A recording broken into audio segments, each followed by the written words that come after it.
सहर का वक्त था, मासूम कलियां मदरसे से नन्हे मुन्ने बच्चों ने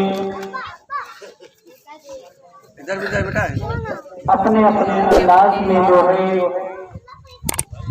अपनी बातों को आपके सामने रखा।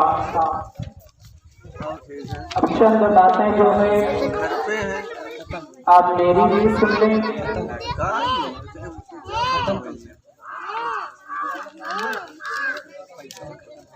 अल्लाह ताला ने जब हजरत आदम अलैहिस्सलाम को वो जमीन पर भेजा तो जिस जमीन का इंतखाब हुआ वो जमीन जो है हमारे हिंदुस्तान की सरजमीन है।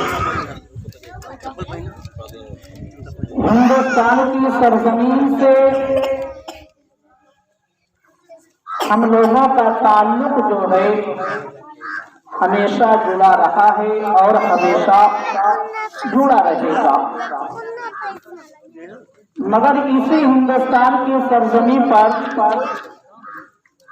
एक ऐसा वक्त आया कि जिस्म के गोरे मन के कालों ने जो है हम हिंदुस्तानियों को गुलामी की जंजीर से जो है कैद कर दिया। जब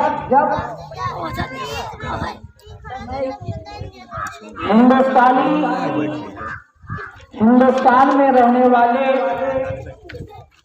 गुलामी की जंजीर में जकड़ गए और उनके ऊपर जुल्म और सितम के पहाड़ जो है तोड़े जाने लगे। अंग्रेजों ने दोनों हाथों से जो है हमारे हिंदुस्तान को लूटा। कल तक जो हमारा हिंदुस्तान सोने की चिड़िया कहलाता था, इतना सोना लूट लिया, इतना सोना लूट लिया अंग्रेजों ने कि जो कल तक फकीर थे आज मालदार हो गए। मगर हमारा हिंदुस्तान जिस तरीके से कल भी आबाद था, शाद था, उसी तरीके से आज भी हमारा हिंदुस्तान जो है आबाद है और शाद है। मगर हिंदुस्तान की सरजमी पर रहने वाले जब गुलामी की जंजीर में जकड़ गए तो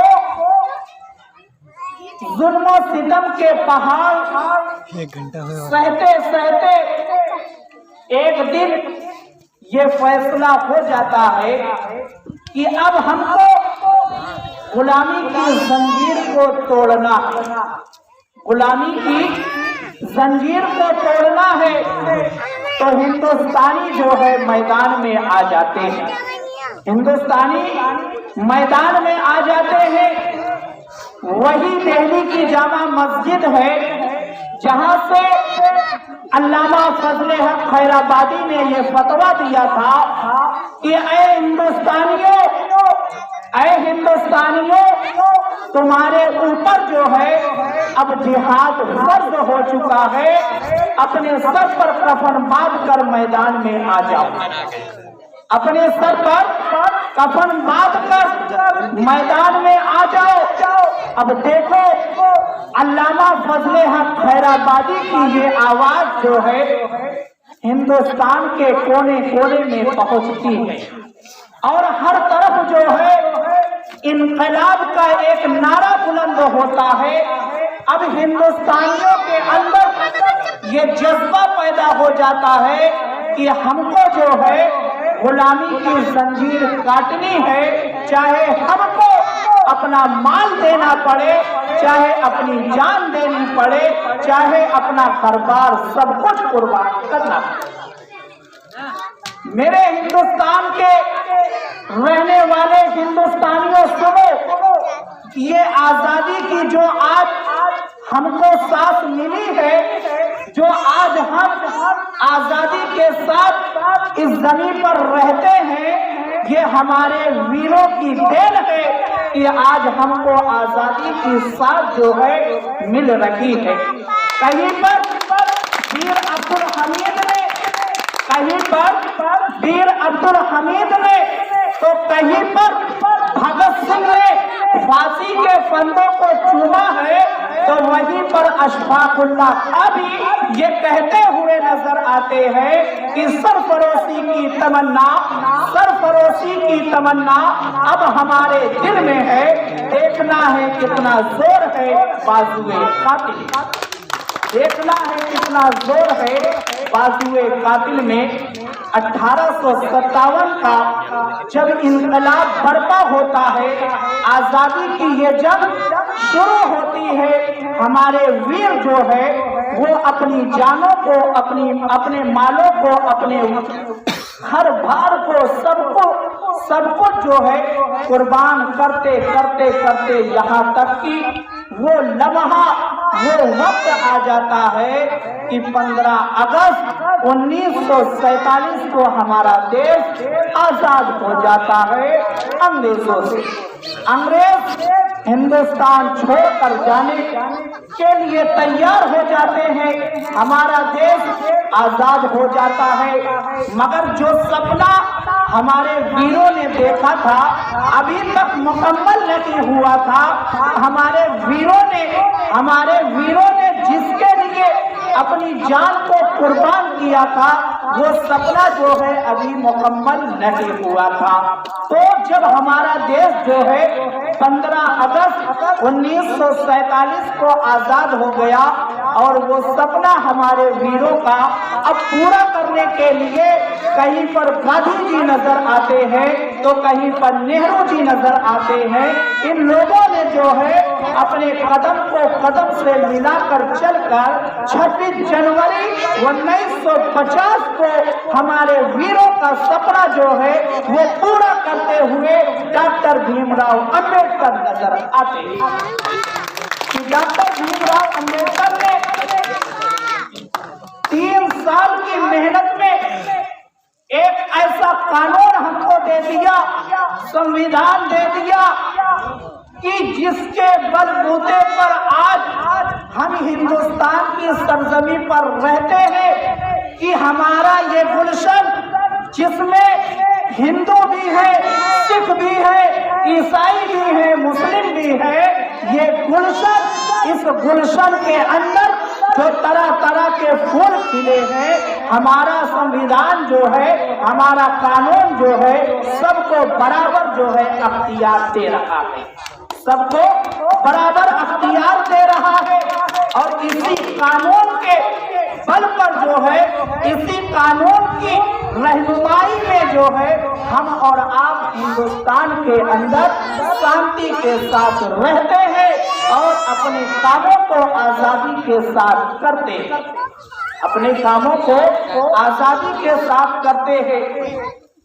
जब आप इंडिया गेट जो दिल्ली के अंदर मौजूद है उसको जब आप देखेंगे, उस पर जो है हमारे वीरों के नाम लिखे हैं, उस पर हमारे वीरों के नाम लिखे हैं और उस पर इतने नाम लिखे हैं, इतने नाम लिखे हैं कि तकरीबन जो है 95,000 से ज्यादा नाम, 95,000 से ज्यादा नाम उस इंडिया गेट पर लिखा हुआ है।